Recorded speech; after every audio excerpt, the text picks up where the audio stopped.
Gràcies, presidenta. A la CUP ens presenteu una proposta de resolució sobre el sector lleter, diversos punts. Ens demaneu limitar els caps de bestiar de producció del boví de llet a 300. Nosaltres estem d'acord en potenciar les mitjanes explotacions perquè són les que realment ens vertebren en termes de reequilibri territorial. I estem d'acord també en que determinades concentracions d'aquest sector no són el model desitjat. De fet, l'any 92 hi havia al voltant de 4.000 explotacions, l'any 1992, en aquests moments estem per sota de les 400, quan en realitat en els darrers anys, tant a nivell de caps de bestiar com de producció de litres de llet, fins i tot estem augmentant una miqueta.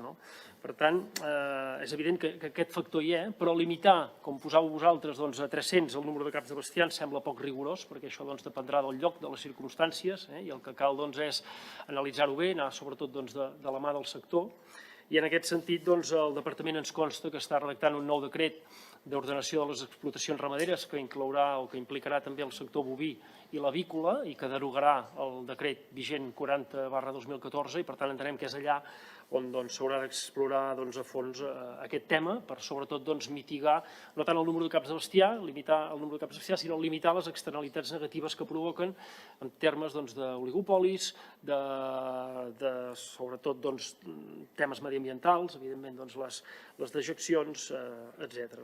Us voldria posar l'exemple del Ripollès, que el coneixo de prop.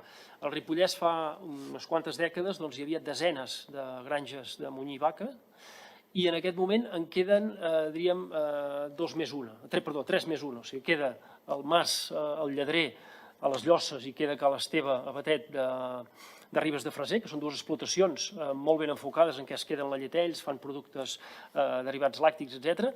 Llavors hi ha a Sant Joan les Abadeses, el Mas Molí, que ven a la distribució, ven a la indústria, i un altre que en aquests moments està plegant. Per tant, ens en queden 3. 3 d'un sector que l'únic que demana és guanyar-se la vida. O sigui, no estem davant d'un sector que el que vol és especular, fer-se ric, no, guanyar-se la vida, simplement. Per tant, i dos models, tant el que he explicat que es queda la llet com el que ven a la indústria, que són igualment necessaris i que igualment s'han de poder ajudar i per tant aquí tots plegats hi hem de fer un esforç. Demaneu un altre punt, crear un distintiu per a aquella llet de granges catalanes i que es produeix o que es comercialitza, amb un preu just a nivell del productor. Això estem totalment d'acord i en aquest sentit hem participat juntament amb gent del departament i altres institucions en la taula de la llet d'Osona i satisfactòriament s'ha arribat a un projecte que ahir vam assistir a la roda de premsa per part de Vaquers d'Osona, com a cooperativa Vaquers Plana de Vic, Cacaulat com a envasador i Bonpreu com a distribuïdor comercialitzador, en què es fa la llet terra i tast a un preu just, un preu com cal, que els agrada dir amb ells, un terme molt encertat, i que no és important tant pel volum que representa com sí pel punt d'inflexió que pot representar en el propi sector amb aquest nou tracte entre els productors i la distribució i que per fi, diguem-ne, els productors es vinculen, com sempre defensem nosaltres, a la transformació i la comercialització dels productes. I no és cert, com dieu, que Bonpreu formi part d'un càrtel. Això ho neguem i hem parlat amb la cooperativa de Vaquers de Plana de Vic i ells també ho neguen. No és així. El que passa és que la gran distribució, i això no és Bonpreu, els grans distribuïdors de l'Estat, el que fan és fer que sigui un producte reclam.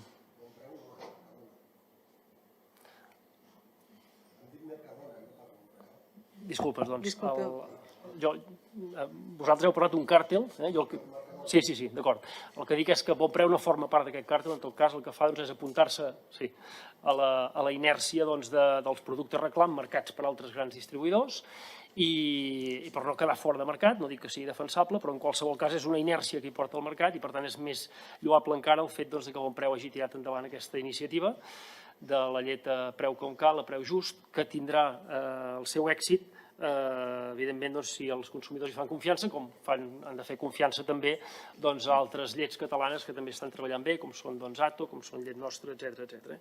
I finalment dir que la solució al problema del preu de la llet no provindrà només d'una sola via ni d'un sol actor, sinó que és combinació de diferents solucions, i en aquest cas tindrà un paper important la llei de la cadena alimentària que s'ha renovat fa poc a Madrid, també a l'Observatori de Preus, però alhora també poder diversificar cap a productes làctics com és la mozzarella, els batuts funcionals, els iogurts, els formatges, etc., potencial ecològic, el quilòmetre zero, la llet fresca, etc., i interpel·lant tant productors com a la distribució com també als consumidors. Diputat, l'últim punt només dèieu que impulsar un centre tecnològic de desenvolupament de la llet i el formatge a la Seu d'Urgell, ho trobem una iniciativa fantàstica i per tant totalment a favor. Moltes gràcies.